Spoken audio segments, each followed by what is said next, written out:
right? The young man that was hurt, our cameraman, please tell them what they were with the police. Do you understand? The thugs were with the police. The police were the one that was guiding them. Do you understand? They were with the police. They busted my head with cutlasses, seizing phones, seizing everything, destroying equipment. It's not fair. This is the height of it. I'm a pressed man. Gbadebo was Vivor, the former governorship aspirant under the Labour Party in Lagos. Beside him is his personal photographer, who was assaulted by thugs, aided by the police, all working for APC. More than 50 thugs invaded the venue where Gbadebo Vivor was supposed to declare his decamp to ADC from Labour Party. This is not the first time it's happening. As a matter of fact, he just changed venue for this event today. Yesterday, the venue he duly paid for and notified the authorities about was barricaded by the police. They denied him access to the ground for no reason, as you can see him explaining here in another video. We are at the Lion Field now at Gbadebo Show. We are supposed to have our event tomorrow on the 6th. As at yesterday, we heard that the police have taken over the field, the venue. We've come and see what's going on because police are our friends and we believe that they are here to protect us and make sure that the place is safe. So no issues. We are going to go see the Commissioner of Police to discuss, using this field. We wrote a letter, so come in here, explain the process that we're going through. We are the planning committee of the event. We wrote a letter of notification to both the area command and the one estate police station here, and it has been minuted upon and forwarded to the Commissioner of Police about 3 days ago. Up to now, we await the approval, so to say. So on getting here this morning, we find out that the place has been kind of condoled off with policemen, and we were told that we need to go and see the Commissioner of Police. And as His Excellency has said, we know police, they are our friend, they are here to protect us. And it is our right to also... Yes, it's our constitutional right to gather. We are not doing a rally, we are not doing a protest, we just want to gather as an organization. And there is nothing wrong with that. That is why we are free, that's why we are in Nigeria, that's why we are in a democracy, that's why we are not under military rule. Yes. So we are going to go and see the Commissioner now, and by God's grace we'll get a favorable response. This is not even a surprise coming from APC because they know they can't win any election in 2027.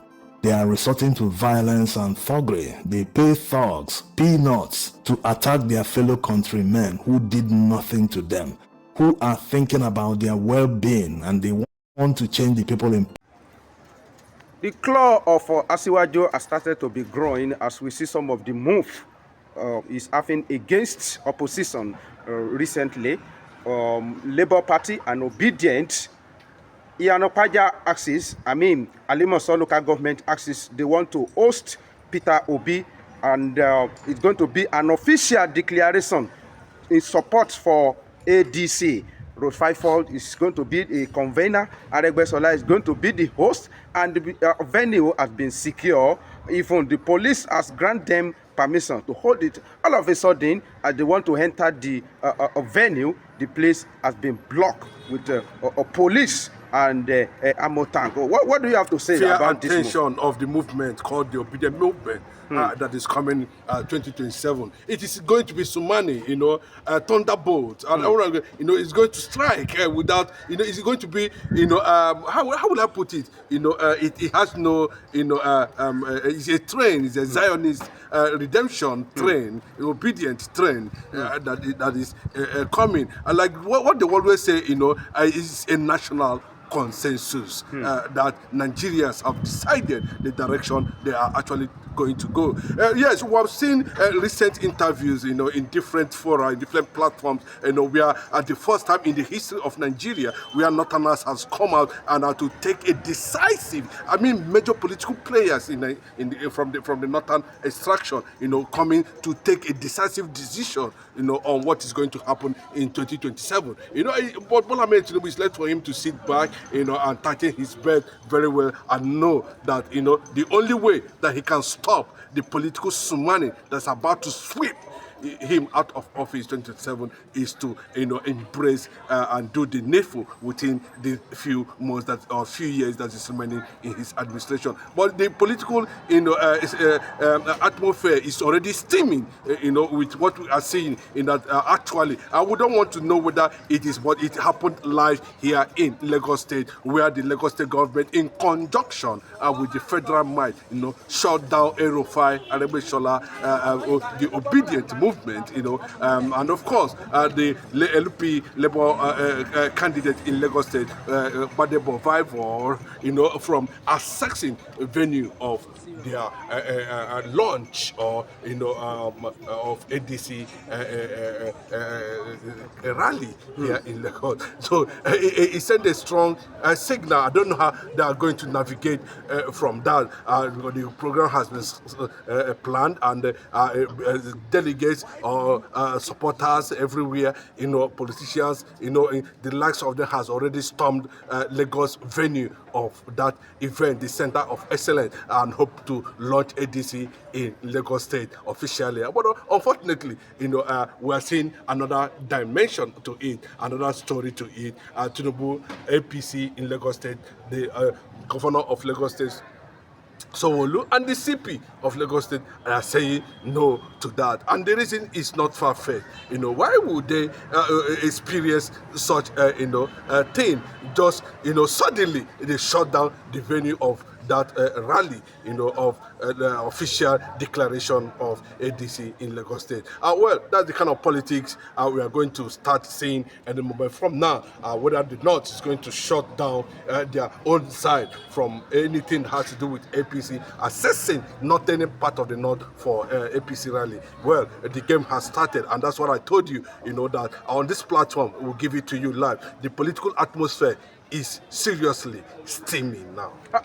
These people that organize this thing, it's like they have known the area that campaigned Mr. President so much. Mr. President lost a presidential election in Lagos State. It was a very, very, devastating situation for Mr. President. It's a very, a bad situation for him. So I think he don't want the same thing to repeat. And if they were able to capture Alimaso in Lagos State, I think it'd be very, very dangerous for Mr. President. Do you think that's why they are reacting? Yes, I want to agree with you, Femi, 100%, because I will still believe, but politically, that Arebeshola still holds that Alimaso very tight. He still knows the structures, he still holds, and that was why he was actually drafted into ADC. It's quite strategic, and at least to checkmate the Decamp influence in Lagos State. But what surprises many in the last election is, not understanding that the awareness, and the enlightenment in Lagos State, is different from other states. Lagos State is a place we have sophistication, people who are exposed, people who are read, who have, the highest enlightened Nigerians are in Lagos. So it will be very difficult for you to bamboozle them with political promise or maneuvering or whatever. It will be very difficult. So I think it added value to that. And secondly, there are these reservations that leave Lagos for Lagosians. There are people who claim that they are real Lagosians, that are the own Lagos. That they cannot imagine somebody coming from, even though in the same region, from outside to come and dominate Lagos for 20, 30 years now, and the whole Lagos State structures, as if he's an emperor of Lagos, So that was a serious signal to him, that 2023. And I think Bola Ahmed Tinubu have seen maybe the loopholes, and they want to shut everything down to make sure that he consolidates Lagos State structures. And of course, when they were trying to push, and divide the structures in Lagos State, trying to remove our Obasa, trying to bring, all those things, they were, he quickly reacted, and you can see, he still stamped his feet and make sure that Obasa, irrespective of what happened, either hook or crook, is being returned to Lagos. But the funniest thing is that it's not an Igbo thing, it's not an Yoruba thing, it's not an Hausa thing in Lagos. And Lagos has the highest sophisticated people in Nigeria, learned, exposed, so it will be very difficult for you to create a kind of a manipulation. And Lagos also need good governance, and some of these things are also played in. And if you look at Alimosho very well, Alimosho is the largest local government in Lagos, and I think most populated in Nigeria, if not. Okay. I'm not sure. Possibly, because the kind of chunk of vote that comes from Alimosho, can dismantle anything at any time when it comes to electoral processes and voting.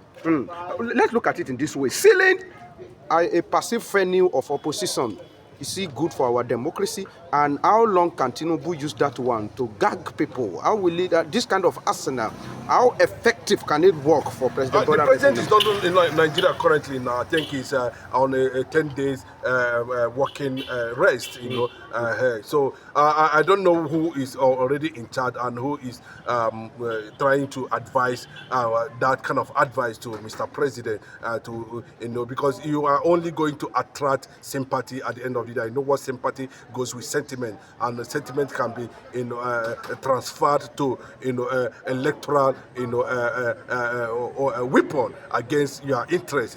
So I think you should allow the opposition breathe too. And over time they have been accusing Bola Ahmed Tinubu of infiltrating the opposition political parties, creating all manner of chaos and all that, to make sure that they cannot be able to, hold their ass together. But what we are seeing clearly now under a democratic system, Lagos State will have Governor Sowolu as the Lagos State governor.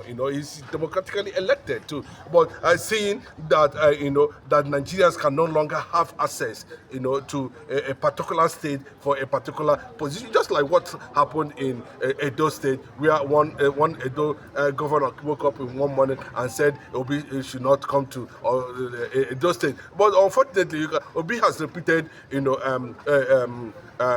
State a good number of times. But what is at this point is that at the presence of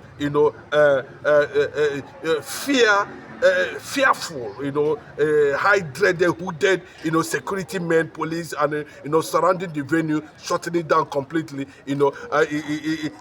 Nobody wants to tamper and go there, and any form of trying to invade that place with force, might result to casualties and cause and total breakdown of law and order.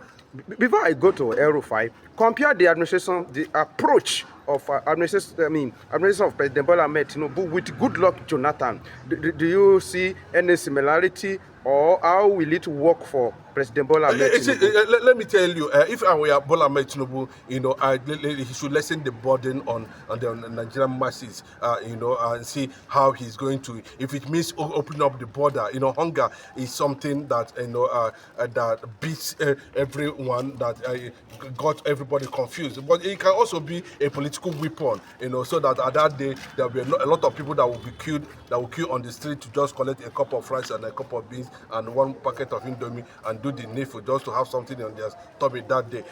But we are yet to see a selfless leadership in Nigeria. A lot of people expected that we are going to see a sophisticated leadership under a southern president, but they are not trying to compare Bola Ahmed Tinubu and the Buhari, and I don't think majority of Nigerians, apart from those who are his families and cronies, that want to agree with him to an extent that he's actually doing well. Because when you say that the system is running perfectly according to the federal government, that ordinary man on the street should be able to feel the impact.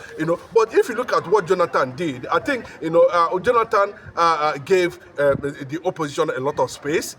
I can see right from when Edo State election was conducted, when Oshomole came in, he congratulated opposition, and from there they started having footage in some states and using the judiciary, to launch massive attack on Jonathan's government. And before you know it, it becomes very clear that just a little mobilization will actually unseat him, even though Jonathan has claimed on several notes that he was, betrayed, even though with 22 governors supporting Jonathan at that time, he still lost that election. Maybe that's why